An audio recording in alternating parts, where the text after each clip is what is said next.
I made a quick little drawing of all the pieces that I need, and I figured out the best way to take it out of these two boards, and I've marked it off with chalk and labeled each section. And now I'm going to start cutting it up, and then we'll mill it.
I don't know if you can see it on camera, but each one of these pieces I'm going to cut out has a letter designation that matches my drawing.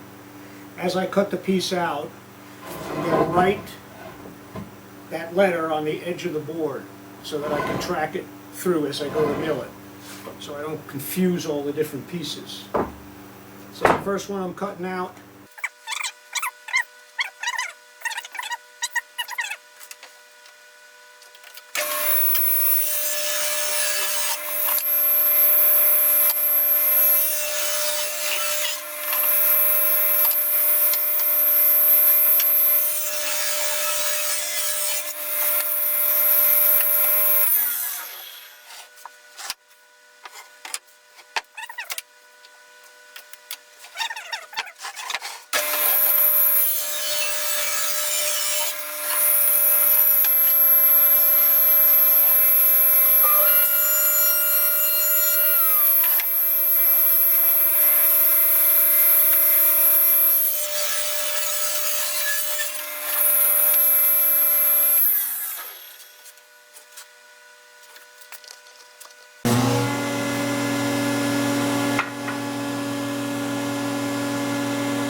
we have a situation here where this board has a twist in it.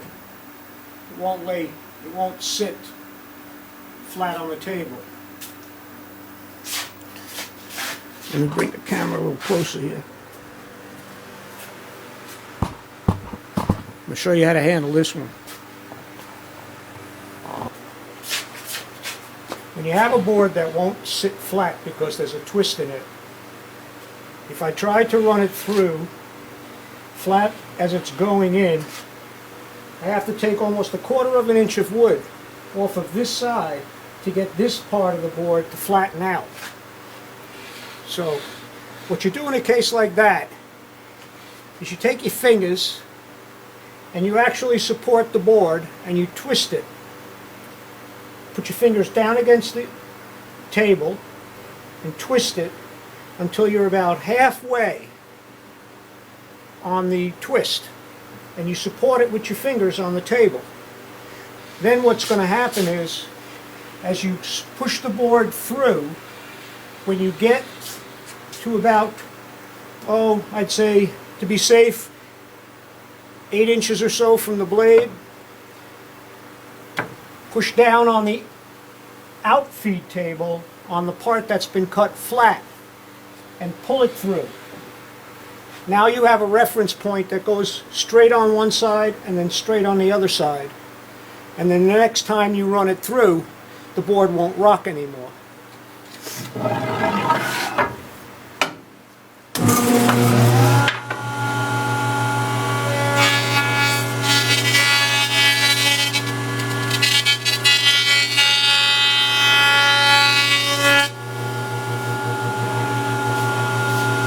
See, it's cut here and it's cut here.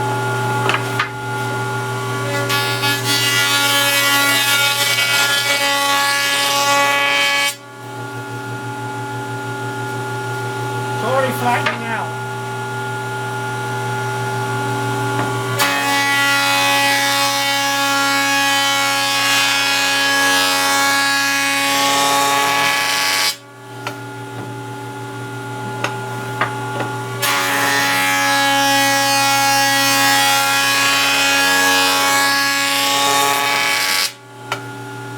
There you go. Twist is gone.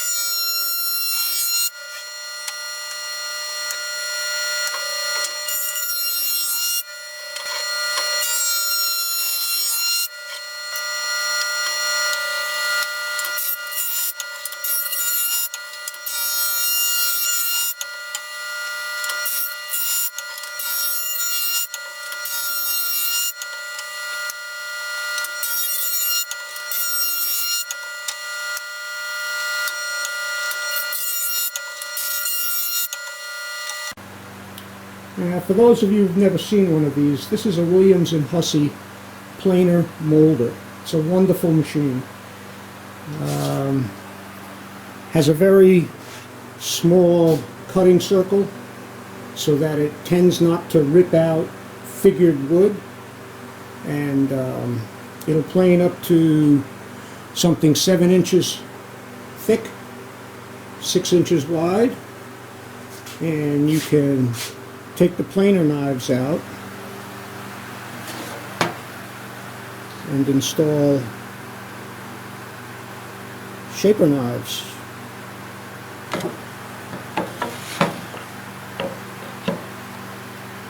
Cut your own crown moldings or any other molding. All you got to do is buy the knife or cut them yourself. I generally use a machine big enough to do the width of the stock that I'm planing, and not much bigger. This is my go-to machine for anything under 6 inches.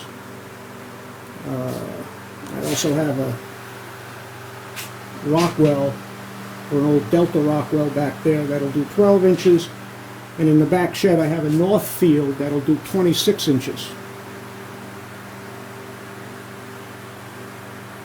Now when you go to plain stock after it comes out of a jointer, don't try to take the entire thickness cut in one pass. And the reason for that is because, as I've said before, wood grows with stress in it. Alright, you flattened one surface now, and if you take all of the remaining material off of one side, the board is likely to warp again if there's any stress in the wood. So take smaller cuts and keep flipping it. Take some off one side, then take it off the other. Then flip it again until you get to the point where you can take your final cuts and get it to the thickness that you want.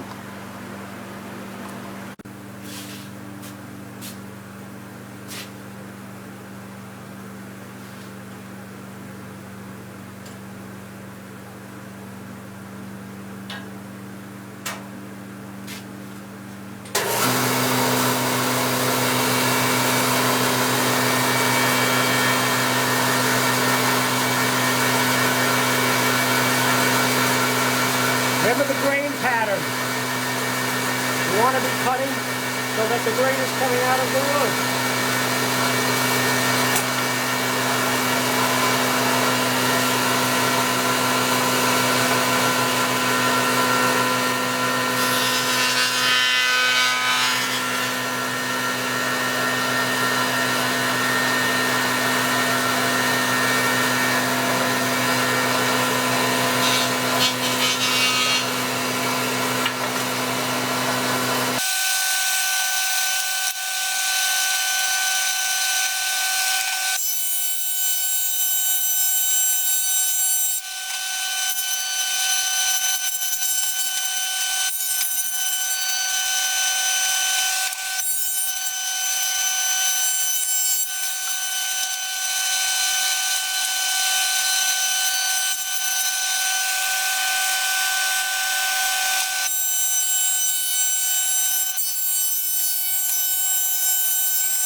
Now just look at how flat that lumber is stacked up. There's not a space between any of it.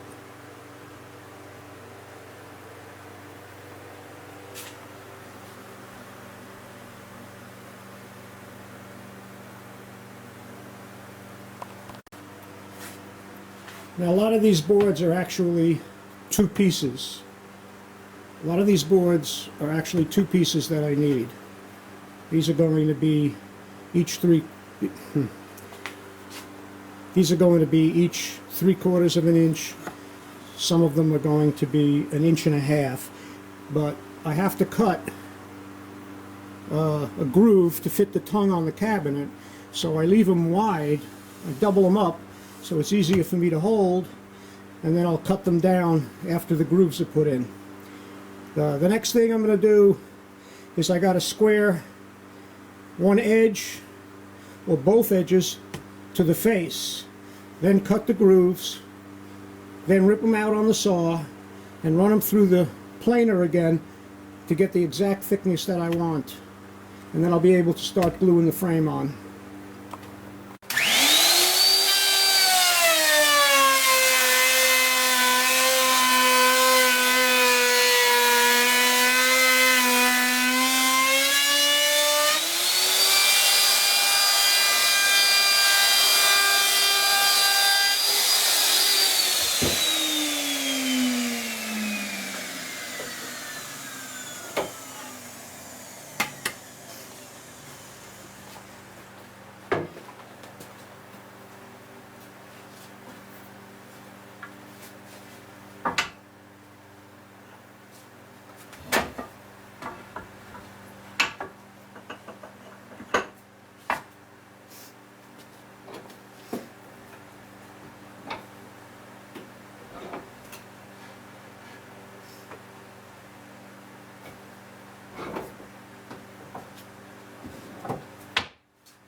You get the idea.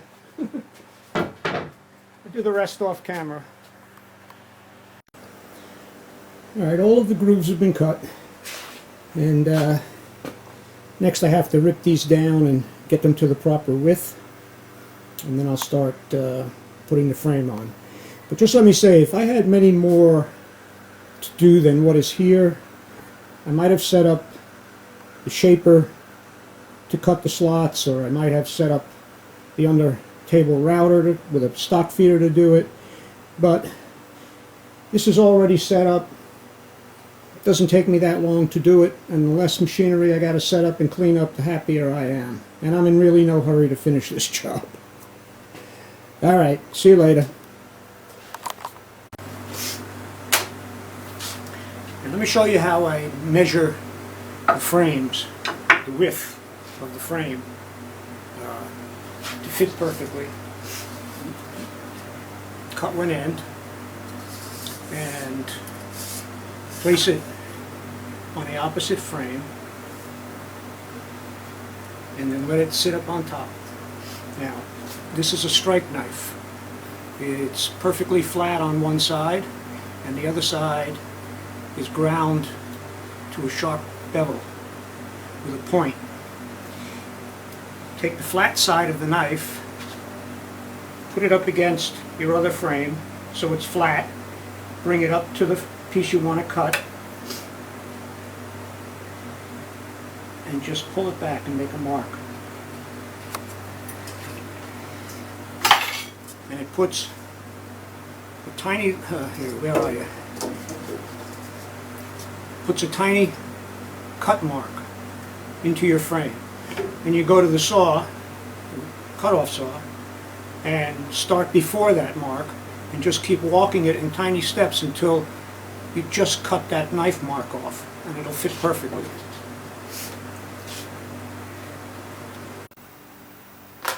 I have a quick tip for you.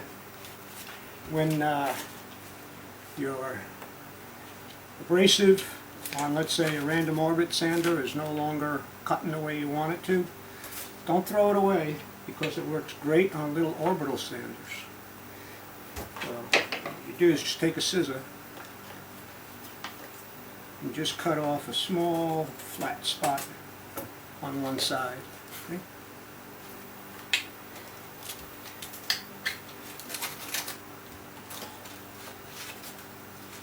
And put that flat spot underneath the clamp of the orbital. Lock it in. You don't have to cut the other side. Depends on the size of your sanding disc, of course. Works great for cutting edges, sanding small areas. It'll last about, I don't know, I can almost do an entire job with one of these things.